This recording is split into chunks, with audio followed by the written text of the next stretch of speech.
ఓం సాయిరాం. బాబా భక్తులందరికీ కూడా నమస్కారం అండి. అందరూ కూడా సుఖంగా, సంతోషంగా, ఎప్పుడూ కూడా ఆనందంగా ఉండాలి అని చెప్పి ఆ బాబాగారి తరపున నేను కూడా మనస్ఫూర్తిగా కోరుకుంటున్నాను. ఈరోజు బాబాగారు అందించే సందేశం ఏంటి అంటే కనుక, తల్లి, రేపే 2024 ఈ సంవత్సరంలో వచ్చే చివరి గురువారం. ఈ ముగ్గురిని కూడా వెంటనే కలుసుకో తల్లి. నీకు అదృష్టం పట్టబోతుందమ్మా. వదలకు వదలకు అని చెప్పి ఈరోజు బాబాగారు మనకి ఏదో తెలియని సందేశాన్ని అందించాలి అనుకుంటున్నారండి. మరి బాబాగారు ఏ సందేశం అందించినా కూడా అది మన భవిష్యత్తుకు పునాది అని చెప్పి మనందరికీ కూడా తెలిసిన విషయమే కదా. మరి ఎవరికైతే బాబాగారి మీద పూర్తి నమ్మకం ఉంటుందో వారందరూ కూడా ఆ సందేశం కోసం వీడియోని చివరి వరకు చూడండి. దానికంటే ముందు చాలామంది కూడా గురువుగారి గురించి అడుగుతున్నారండి. అక్క, ఎన్నో రకాల కష్టాలతో మా జీవితం అనేది సతమతమైపోతుంది అక్క, మీకు తెలిసిన గురువుగారు ఎవరైనా ఉంటే చెప్పండి అక్క అని చెప్పి అడుగుతున్నారు. ఈ గురువుగారు మనకు తెలిసిన గురువుగారేనండి. నేను పదే పదే ఎందుకు చెప్తున్నాను అంటే కనుక, నా జీవితంలో, నా కుటుంబ సభ్యులు, నా స్నేహితుల జీవితాలలో కొత్త సంతోషాలను నింపిన గురువుగారు ఈయన. ఎందుకంటే ప్రతి మనిషికి కూడా ఏదో ఒక సమస్య ఉంటూనే ఉంటుంది. అలాగే మా జీవితాలలో కూడా ఎన్నో రకాల సమస్యలను దూరం చేసి ఈ రోజున మా ఆనందానికి కారణమయ్యారు ఈ గురువుగారు. మీరు ఎన్నో చోట్ల జ్యోతిష్యం అనేది చెప్పించుకొని విసిగిపోయి ఉంటారండి. కానీ ఇక్కడ అస్సలు అలా జరగదండి. శ్రీ షిరిడి సాయిబాబా ఆశీస్సులతో జ్యోతిష్యం చెప్పబడును. గురూజీ శివరామరాజు గారు. Phone number 9959422552. ప్రేమ, పెళ్లి, ఉద్యోగం, రాజకీయం, సంతానం లేక ఇబ్బంది పడుతున్నా, భార్యాభర్తల మధ్య గొడవలున్నా, అప్పుల సమస్యలున్నా, శత్రువుల సమస్యలున్నా, ఇలా మీరు ఏ సమస్యలతో అయితే బాధపడుతున్నారో వాటి గురించి మీరు గురువుగారికి వివరించి చెప్పినట్లయితే వాటికి తగిన పూజలు చేసి మీకు రోజులలోనే పరిష్కారాన్ని చూపిస్తారు గురువుగారు. ఈ కొత్త సంవత్సరంలో సంతోషాల జీవితాన్ని ఆహ్వానించడానికి గురువుగారిని వెంటనే కాంటాక్ట్ అవ్వండి. నమ్మకంతో కాంటాక్ట్ అవ్వండి. ఇక బాబాగారి సందేశం ఏంటో మనం తెలుసుకుందాం. తల్లి, రేపే 2024 సంవత్సరంలో వచ్చే చివరి గురువారం. ఈ గురువారానికి నువ్వు ఈ సంవత్సరం అంటే ఈ నెలలో, అంటే ఈ డిసెంబర్ నెలలో ఈ సంవత్సరం అనేది పూర్తయిపోతుంది. 2024కి మనం గుడ్ బై చెప్పేసి 2025వ సంవత్సరంలో మనం అడుగు పెట్టబోతున్నాము. ఈ సంవత్సరంలో, ఈ కొత్త సంవత్సరంలో మనం ఏ ముగ్గురికి దూరంగా ఉండాలో లేదా దగ్గర అవ్వాలో, అసలు బాబాగారి యొక్క సందేశంలో ఉండే ఆంతర్యం ఏంటో మీరు పూర్తిగా తెలుసుకోవాలి అనుకుంటే ఇప్పుడు చెప్పే ఈ చిన్న కథని ఎక్కడా కూడా స్కిప్ చేయకుండా చివరి వరకు వింటే మీకు పూర్తిగా అర్థమవుతుంది. ఒక రాజ్యం, చాలా అందమైన రాజ్యం అన్నమాట. మహారాజు, మహారాణి ఇద్దరూ కూడా చాలా అందమైన వారు. ఆ రాజ్యంలో అందరిలాగానే ప్రతి ఊరిలో ఏదో ఒక దొంగ ఉంటారు అన్నట్లుగా ఆ రాజ్యంలో కూడా ఒక దొంగ ఉండేవాడు. ఆ దొంగ చిన్న చిన్న దొంగతనాలు చేసి పెళ్ళాం పిల్లల్ని పోషిస్తూ ఉండేవాడనమాట. ఒకరోజు ఆ దొంగ కూర్చొని ఆలోచించుకుంటాడు. తప్పు అనేదే తప్పు, అది చిన్నదైనా కానీ పెద్దదైనా కానీ. నేను చేస్తున్న ఈ దొంగతనమే మహాపాపం. ఎలాగూ పెళ్ళాం పిల్లల పొట్ట నింపటానికి ఈ పాపాన్ని చేస్తున్నాను కదా, అదేదో పెద్ద దొంగతనం చేస్తే ఒక్కసారిగా సెటిల్ అయిపోవచ్చు. ఎన్నాళ్ళని ఈ చిన్న చిన్న చాలని బతుకులు, ఒకేసారి పెద్ద దొంగతనం చేద్దాము, మహారాజు ఇంట్లో దొంగతనం చేద్దాము, దొరికితే శిక్ష పడుతుంది. అదే దొరకకుండా ఉంటే కనుక కమ్మగా జీవితాంతం కూడా ఇక ఏ దొంగతనం చేయకుండా హాయిగా బ్రతకవచ్చు అని చెప్పి నిర్ణయించుకొని ఆ రాత్రి రాజుగారి యొక్క మందిరంలోకి ప్రవేశిస్తాడు ఆ దొంగ. ఇక ఆ యొక్క డబ్బు, బంగారం వీటన్నింటినీ కూడా రాజమందిరంలో ఎక్కడైతే దాచిపెడతారో ఆ యొక్క గది దగ్గరికి వెళ్తాడు. ఆ గది దగ్గర ఒకరికి 10 మంది కాపలాదారులు అటు ఇటు పెద్ద పెద్ద కత్తులు పట్టుకొని తిరుగుతూ ఉంటారనమాట. వారు నిద్రపోరు రాత్రి సమయంలో. ఆ గదిని కాపలాగా రేత్రి పగలు చూసుకుంటూ ఉంటారు అక్కడున్న సేవకులు. ఇక వారందరినీ చూసేసరికే ఈ దొంగకి భయం వేస్తుంది. వామ్మో! ఈళ్ళకి కనుక నేను దొరికాను అంటే నన్ను చంపేస్తారు, లేదా రాజుకైనా అప్పగించి నాకు ప్రాణశిక్ష పడేలా చేస్తారు. కనుక ముందు ఇక్కడి నుంచి పక్కకు వెళ్ళిపోదాము అని చెప్పి అటువైపుకు రాకుండా పక్క గది వైపుకు వెళ్ళి కొంచెం సేపు నుంచొని ఆలోచిస్తాడు. ఇక ఖజానా దొంగతనం చేయడానికైతే కుదరదు అని అర్థమైపోయింది. కనీసం రాజుగారి యొక్క గదిలోకి వెళ్ళి రాజుగారికి సంబంధించిన ఆభరణాలు ఉంటాయి కదా, వాటిని వేటి ఒకటిని తీసుకొని వచ్చి వాటితోనైనా కానీ కొంతకాలం బ్రతుకుదాము, వచ్చేటప్పుడు రాజుగారి యొక్క బట్టలు ధరించి కనుక నేను బయటికి వస్తే ఈ చీకటిలో నన్ను ఎవ్వరూ కూడా గుర్తుపట్టరు అని ఆలోచించుకొని రాజుగారి గది వైపుకు వెళ్తాడనమాట. అక్కడ ఒక కిటికీ తెరిచే ఉంటుంది. ఆ కిటికీలో నుంచి అలా తొంగి చూస్తాడు దొంగ. అలా తొంగి చూసినప్పుడు రాజుగారు మంచి నిద్రలో ఉంటారు. కానీ మహారాణి మాత్రం రాజుగారి పక్కన కూర్చొని ఏదో ఆలోచిస్తూ బాధగా కూర్చొని ఉంటుంది. సరే, మహారాణి నిద్రపోయేంత వరకు ఇక్కడే కొంచెం సేపు ఎదురు చూస్తూ ఉంటాను అని చెప్పి కిటికీ పక్కనే కూర్చొని ఎదురు చూస్తూ ఉంటాడనమాట. ఎంతసేపైనా గడుస్తున్నా కానీ మహారాణి మాత్రం బాధగా ఏదో ఆలోచిస్తూ కూర్చొనే ఉంటుందన్నమాట. ఇక ఈవిడ నిద్రపోయేటట్లుగా లేదు. ఎవ్వరి కంట పడకుండా ఈ రాజమందిరంలో ఏ వస్తువు దొరికితే ఆ వస్తువైనా కానీ తీసుకొని వెళ్ళి కొన్ని రోజులైనా కానీ పబ్బం గడుపుకుందామని చెప్పి అనుకుంటాడు ఆ దొంగ. అలా పక్క గది వైపుకు వెళ్తూ ఉంటే కాలికి ఒక మంచి పూల కుండి అనేది పడి కింద పడుతుంది. ఆ యొక్క శబ్దానికి మహారాణి వెంటనే గదిలో నుంచి బయటికి వస్తుంది ఒక పెద్ద కత్తిని తీసుకొని. ఎవరు నువ్వు? ఎందుకు రాజమందిరంలోకి వచ్చావు? నువ్వు చెప్పకపోతే ఇప్పుడే నీ ప్రాణాలను నేను తీస్తాను అని చెప్పి ఆ కత్తిని అతని తల మీద పెట్టి బెదిరించి అడుగుతుంది. అప్పటికే గజ గజ వణికిపోతాడు దొంగ భయంతో. అమ్మా, నేను ఒక దొంగని. మీరు నన్ను ఇప్పుడు చంపితే నా భార్య బిడ్డలు అనాథలైపోతారమ్మా. కనుక ఆలోచించండి. చిన్న చిన్న దొంగతనాలు చేసుకొని పొట్టను నింపుకుంటూ ఉంటానమ్మా. ఈ రాజమందిరంలో ఏదన్నా దొరుకుతుందేమోనని ఆశగా వచ్చానమ్మా అని చెప్పి చెప్తాడనమాట. ఆ మాటలకి కాస్తంత జాలి పడుతుంది దొంగ మీద మహారాణి. అయితే నీ ప్రాణాలను మాత్రం నేను తీయను. నేను నిన్ను వదలాలి అంటే నాకు ఒక చిన్న షరతు ఉంది. ఈ షరతుని కనుక ఒప్పుకుంటే నేను నిన్ను ప్రాణాలతో వదిలిపెడతాను అని చెప్పి చెప్తుంది. అదేంటో చెప్పండమ్మా అని చెప్పి భయపడుతూ అడుగుతాడు దొంగ. అయితే నేను కామ కోరికలతోటి నిండి ఉన్నాను. మహారాజు నన్ను సుఖపెట్టడం లేదు. ఈరోజు రాత్రి నేను నీతో సంభోగం చెందాలని అనుకుంటున్నాను. ఈ విషయం మనిద్దరికీ తప్ప ఎవ్వరికీ కూడా తెలియదు. కనుక నువ్వు నా కోరికను తీర్చి ఇక్కడి నుంచి ప్రాణాలతో బయటపడి వెళ్ళు. దాంతో పాటుగా నేను నీకు పెద్ద బహుమతిని కూడా ఇస్తాను అని చెప్పి చెప్తుంది. ఆ మాట విన్న దొంగ ఆశ్చర్యపోతాడు. ఇదేంటి, మహారాణి ఇలా మాట్లాడుతుంది? ఒకవేళ నేను మహారాణి చెప్పినట్లు చేశాను అంటే ఈ విషయం తెలిస్తే కనుక మహారాజు నన్ను ప్రాణాలతో బ్రతకనివ్వడు. ఇక్కడి నుంచి వెళ్ళిపోతే మహారాణి నన్ను ప్రాణాలతో బ్రతకనివ్వదు. ఎటు చూసినా కూడా నాకు ప్రాణ భయమే కనిపిస్తూ ఉంది అని చెప్పి కాస్త ఆలోచించుకొని, మహారాణి, మీరు చెప్పినట్లుగా నేను నీతో సంభోగం చెందుతాను. కానీ నా దగ్గర బాగా చెమట వాసన వస్తుంది. నేను స్నానం చేసి మీ దగ్గరికి వస్తాను అని చెప్పి చెప్తాడనమాట. అప్పుడు మహారాణి నమ్మి అతనికి స్నానాల గదిని చూపిస్తుంది.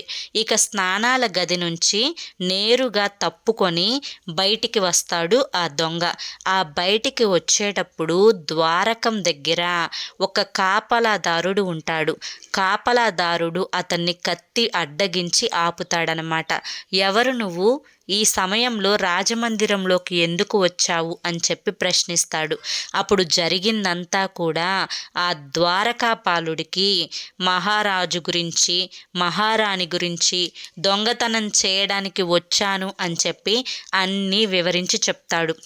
అప్పుడు ఆ ద్వారకాపాలుడు కూడా, అంటే ఆ ద్వారకానికి కాపలా కాసే అతను కూడా ఆశ్చర్యపోతాడు. వామ్మో, మహారాణి ఇంత కామవాంఛతోటి ఉందా? కనుక ఈ యొక్క కామవాంఛను నేనే తీర్స్తే నాకు సుఖం దొక్కుతుంది. ఇక మహారాజుకి ఈ విషయం తెలిస్తే నన్ను చంపే ప్రమాదం ఉంది. కనుక మహారాజు అనే ఇతన్ని అడ్డం తొలగిస్తే ఈ రాజ్యము నాదవుతుంది, మహారాణి కూడా నాదే అవుతుంది అని చెప్పి కాస్త ఆలోచించుకొని ఆ దొంగతో ఇలా మాట్లాడతాడు. సరే, ఇక్కడ నుంచి నేను నిన్ను ప్రాణాలతో కనుక బయటికి వదలాలి అంటే కనుక నేను కూడా నీకు ఒక చిన్న షరతును పెడుతున్నాను. అదేంటి అంటే కనుక నువ్వు నేరుగా మహారాణి దగ్గరికి వెళ్ళు. నేను మీతో సంభోగం చెందుతాను. కానీ ఆ సంభోగం చెందే సమయంలో ఒకవేళ మహారాజు గారు గనక చూసినట్లయితే మిమ్మల్ని నన్ను ఇద్దరిని ప్రాణాలు తీసేస్తారు. కనుక మీరే ముందుగా మహారాజు యొక్క తలను నరికి ప్రాణాలు తీస్తే మనిద్దరం తరువాత సుఖాలని అనుభవించవచ్చు, ఈ రాజ్యాన్ని కూడా అనుభవించవచ్చు అని చెప్పమని చెప్తాడు ఆ ద్వారకాపాలుడు దొంగతోటి. ఇక దొంగకి చాలా భయం వేస్తుందన్నమాట. వామ్మో, ఇతనేంటి ఇలా మాట్లాడుతున్నాడు? ముందు చూస్తే నుయ్యి, వెనక చూస్తే గొయ్యి అంటే ఇదేనేమో. నా ప్రాణాలు ఎలాగైనా కానీ ఈరోజు పొయ్యేటట్లుగానే ఉన్నాయి. నేను పెద్ద తప్పు చేశాను, ఇక్కడికి వచ్చి నా గొయ్యి నేనే తీసుకున్నాను అనుకొని చేసేదేమీ లేక మహారాణి దగ్గరికి వెళ్ళి అతను చెప్పమన్నాడు అని కాకుండా తానే స్వయంగా చెప్పినట్లుగా ఆ విషయమంతా చెప్తాడు. కామ కోరికలతో నిండిపోయిన మహారాణి, అయ్యో ఇదెంత భాగ్యం, ఈ క్షణంలోనే నేను మహారాజుని చంపేస్తాను అని చెప్పి కత్తిని తీసుకుని వెళ్ళి తలని నరికి వేస్తుంది. తలని నరికి వేసినప్పుడు రాజు యొక్క శరీరం నుంచి వచ్చిన రక్తాన్ని చూసి మహారాణికి కళ్ళు తిరిగి పడిపోతుంది. ఇదే సందు అనుకొని తప్పించుకోవడానికి ప్రయత్నిస్తూ దొంగ బయటికి వస్తాడనమాట. బయటికి వచ్చేసేసి అక్కడి నుంచి పారిపోతాడు. ఇక ఆ యొక్క సన్నివేశం అంతా కూడా తెల్లవారిన తర్వాత ఆ రాజమందిరంలో ఉన్న ప్రతి ఒక్కరికి కూడా తెలుస్తుంది. మహారాణి తన మీద ఎవరికి అనుమానం రాకూడదు అని చెప్పి నా భర్తతో పాటే నన్ను కూడా దహించి వేసి, అంటే నన్ను కూడా ఆ చితి మీద కూర్చోపెట్టి దహనం చేసేయండి అని చెప్పి చెప్తుందనమాట. ఇక బాగా ఘోరంగా ఏడుస్తూ తన యొక్క భర్త శవంతో పాటు తనని కూడా సజీవ దహనం చేయమన్న భార్యను అందరూ కూడా నమ్మటం మొదలుపెట్టారు. ఇక చివరాఖరకు చితిని పేర్చి ఆ యొక్క మహారాజుని, అతని శరీరాన్ని, తలను చితి మీద పెట్టి మహారాణిని కూడా ఆ చితి మీద కూర్చోపెడతారు. ఇక అప్పటికే అనుమానంతో అసలు మహారాణి ఆ యొక్క మహారాజుని చంపిందా లేదా దొంగ చంపేశాడా ఏమీ అర్థం కాకుండా ఉన్న ఆ ద్వార కాపలాదారుడు రాజు దగ్గరికి వచ్చి చిన్నగా అడుగుతాడు. మహారాణి, రాత్రి జరిగిందంతా కూడా నాకు తెలుసు. ఇంతకీ మహారాజుని దొంగ చంపాడా, మీరు చంపారా అని చెప్పి చిన్నగా ప్రశ్నిస్తాడు. ఆ ప్రశ్న వేయంగానే ఉలిక్కి పడిన మహారాణి, నేను మహారాజుని చంపలేదు, దొంగ కూడా మహారాజుని చంపలేదు. ఈ ప్రశ్నకు సమాధానం మీకు దొరకాలి అంటే ఊరికి చివరన ఉత్తరాన ఉన్న అడవిలో ఒక పూరి గుడిసెలో ఒక ముసలి అవ్వ నివసిస్తూ ఉంటుంది. ఆ ముసలి అవ్వ దగ్గరికి వెళ్ళి ఈ ప్రశ్నకు సమాధానం అడగండి, ఆవిడ చెప్తుంది అని చెప్పి మహారాణి చెప్తుందనమాట. ఇక మహారాజు శవంతో పాటు మహారాణిని కూడా సజీవ దహనం అనేది చేసేస్తారు. ఇక ఈ ప్రశ్నకు సమాధానం తెలుసుకోవడం కోసం ఆ ద్వార కాపలాదారుడు ఆ యొక్క అడవికి వెళ్ళి ఉత్తరాన ఉన్న గుడిసెలో ఉన్న ముసలి అవ్వని కలుస్తాడు. ముసలి అవ్వ దగ్గరికి వెళ్ళి జరిగిందంతా కూడా చెప్తాడు. అసలు మహారాజుని చంపింది ఎవరు? మహారాణా లేదా దొంగ చంపాడా? ఈ ప్రశ్నకు సమాధానం చెప్పండి అవ్వ. మహారాణి గారు చనిపోతూ మీ గురించి మిమ్మల్ని కలవమని చెప్పి మీరు సమాధానం చెప్తారు అని చెప్పారు అనగా, అంతా నాకు తెలుసు నాయనా, మీరు ఈ యొక్క ఊరికి ఉత్తరాన కాకుండా దక్షిణం వైపు ఉన్న చిట్టడవిలోకి వెళ్ళి అక్కడ ఒక అమ్మాయి ఉంటుంది. ఆ అమ్మాయిని కలిస్తే మీకు ఈ ప్రశ్నకు సమాధానం దొరుకుతుంది అని చెప్తుంది ఆ అవ్వ. మరి ఎలా కలవాలి అని చెప్పి ద్వారకాపలాదారుడు అడుగగా, అక్కడ ఒక మేక ఉంది. ఆ మేకను మీ దగ్గర ఉన్న కత్తితోటి దాని తలను నరికివేయండి. దాని తల ఎగిరికొని వెళ్తూ ఆ ఎగిరి వెళ్ళే సమయంలో ఆ మేక చెవులను కనుక మీరు పట్టుకుంటే ఆ తల ఎక్కడికి తీసుకువెళ్ళి ఆపుతుందో అక్కడే ఆ అమ్మాయి ఉంటుంది అని చెప్పి ముసలవ్వ చెప్తుందనమాట. ఇక చెప్పగానే ఆ ద్వారకాపలాదారుడు మేక తలని కొడుతూ ఆ చెవులను పట్టుకోగా ఆ తల అతన్ని ఒక ప్రదేశానికి తీసుకొని వెళ్తుంది. అది చాలా దట్టమైన అడవి. ఆ అడవిలో ఒక గుహ ఉంటుంది. ఆ గుహ చూడంగానే ఈ ద్వారకాపలాదారుడికి చాలా భయం వేస్తుంది. నేనేంటి అవ్వ చెప్పిన మాటలు విని ఈ చిట్టడవిలో వచ్చి చిక్కుకుపోయానా? ఇక్కడ ఎవ్వరూ లేరేంటి అని చెప్పి అనుకోగా అక్కడ ఒక రాక్షసి ఉంటుంది. ఆ రాక్షసి ఇతని అందాన్ని చూసి ముగ్ధురాలైపోతుందన్నమాట. ఆ రాక్షసి చాలా భయంకరమైన రూపంలో నల్లటి వస్త్రాలను, నల్లటి కాటుక లాంటి శరీరంతో అతని యొక్క అంటే ఆవిడ యొక్క కురులు అనేవి విరబూసుకొని నోట్లో నుంచి పళ్ళు కూరలు బయటికి వచ్చి చూడటానికి చాలా భయంకరంగా ఉంటుంది ఆ రాక్షసి. అలా భయంకరంగా ఉన్న రాక్షసి కామ కోరికలతో నిండి ఉంటుంది. ఒక పురుషుడు వచ్చాడు అని చెప్పి తెలిసిన వెంటనే ఆవిడ దగ్గర ఉన్న రాక్షస శక్తులతోటి ఒక అందమైన సుందరమైన అమ్మాయిగా మారిపోతుందన్నమాట. ఇక ఈ విధంగా మారిపోయి అతని దగ్గరికి వచ్చి, ఎవరు నువ్వు, ఎందుకు ఇక్కడికి వచ్చావు అని ప్రశ్నిస్తుంది. ఆ ద్వారకాపలాదారుడు ఆవిడ అందాన్ని చూసి ముగ్ధుడైపోతాడనమాట. ఈవిడ ఏంటి ఇంత అందంగా ఉంది, అబ్బా ఎంత చక్కటి శరీరం ఈవిడది అని చెప్పి అనుకుంటాడు. నీ ప్రశ్నకు నేను సమాధానం చెప్తాను అని చెప్పి గుహలోకి తీసుకుని వెళ్తుంది ఆ రాక్షసి. ఇక ఇద్దరూ కూడా గుహలో సంభోగం చెందుతారు. ఇద్దరూ కూడా కామ కోరికలతోటి నిండి ఉండడం వల్ల ఇద్దరూ కూడా బాగా సుఖపడతారనమాట. ఇక కొంచెం సేపటికి ఆ రాక్షసి యొక్క తండ్రి పెద్ద రాక్షసుడు, అతను కూడా చూడడానికి చాలా భయంకరమైన రూపంలో ఉంటాడు. నాకు ఇక్కడ ఏదో మానవుడి యొక్క వాసన వస్తుంది అని చెప్పి వాసనని చూసుకుంటూ వస్తాడు. ఇక తండ్రి రాకను గమనించిన ఆ కుమార్తె రాక్షసి అతని అంటే ఆ కాపలాదారుడు ఉన్నాడు కదా, అతన్ని ఒక పురుగులాగా మార్చేసి కొండల చాటున దాచిపెడుతుంది ఆ పురుగుని. ఇక తండ్రి వచ్చి ప్రశ్నిస్తాడు, ఎవరో మానవుడు మన గుహలోకి వచ్చిన వాసన వస్తుంది, ఎవరు అతను, ఎవరన్నా వచ్చారా అంటే అప్పుడు ఆ రాక్షసిగా మారిపోతుంది వెంటనే ఆ అందమైన స్వరూపం నుంచి. తండ్రి గారు, ఎవ్వరూ ఇక్కడికి రాలేదు. ఒకవేళ మానవుడు వస్తే నేను బ్రతకనిస్తానా చెప్పు? నా యొక్క ఆకలిని తీర్చుకుంటాను కదా, అతన్ని తినేస్తాను కదా అని చెప్తుందనమాట. ఇక ఆ కుమార్తె మాటలు విని అక్కడి నుంచి వెళ్ళిపోతాడు ఈ పెద్ద రాక్షసుడు, తండ్రి రాక్షసుడు.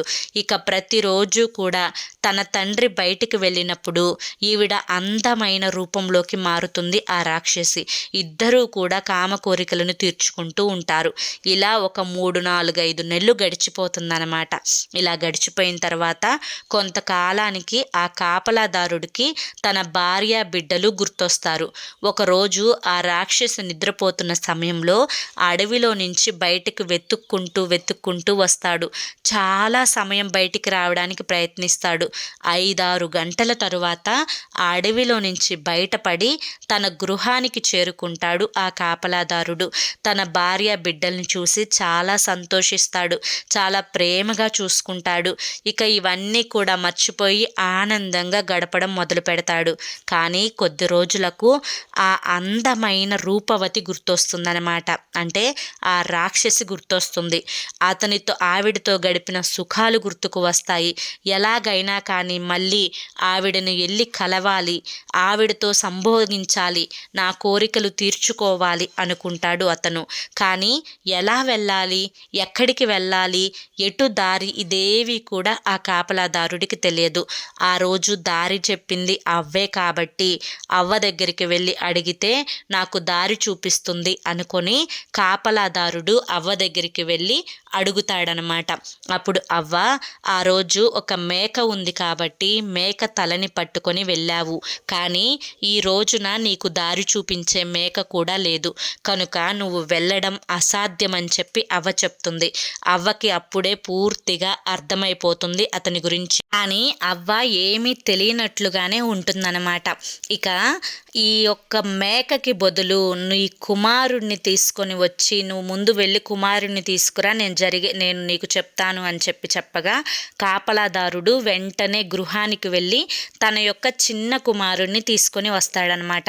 ఇక అవ్వ చెప్తుంది, ఆ రోజున మేక తలను నువ్వు కొడితే ఆ మేక తల నిన్ను ఆ యొక్క యువతి దగ్గరికి తీసుకొని వెళ్ళింది కదా, అలాగే ఈరోజు నీ కుమారుడి తలను కొడితే ఈ యొక్క కుమారుడు యొక్క తల అంటే ఆ రాక్షసి దగ్గరికి నిన్ను తీసుకుని వెళ్తుంది అని చెప్పగా కామ కోరికలతో నిండి ఉన్న అతనికి పిల్లవాడు తన కన్న కొడుకు అని చెప్పి కూడా ఆలోచించకుండా కత్తి తీసుకొని తలని నరకబోతాడనమాట. అలా నరికే సమయంలో అవ్వ అడ్డుకుంటుంది. నువ్వు ఏం చేస్తున్నావు?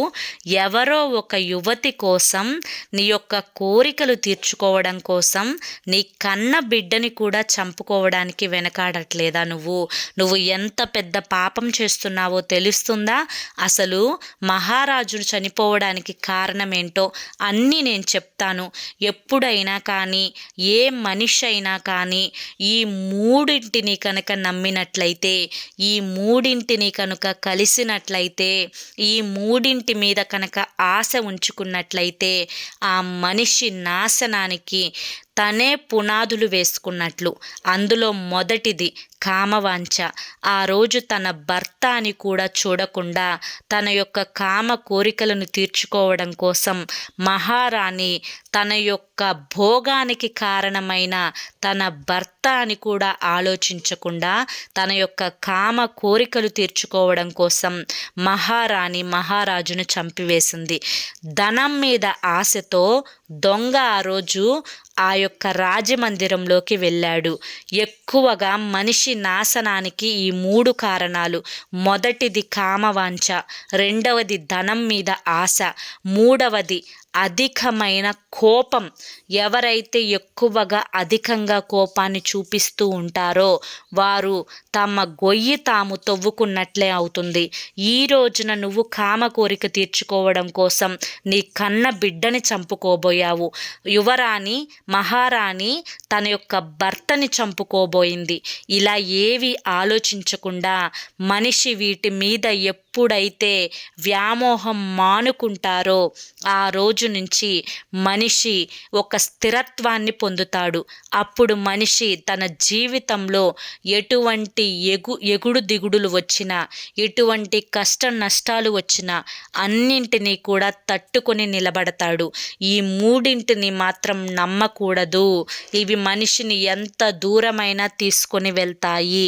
వాటి మీద వ్యామోహం తగ్గించుకోవాలి అని చెప్పి ఈ కథలోని పూర్తి ఉద్దేశం.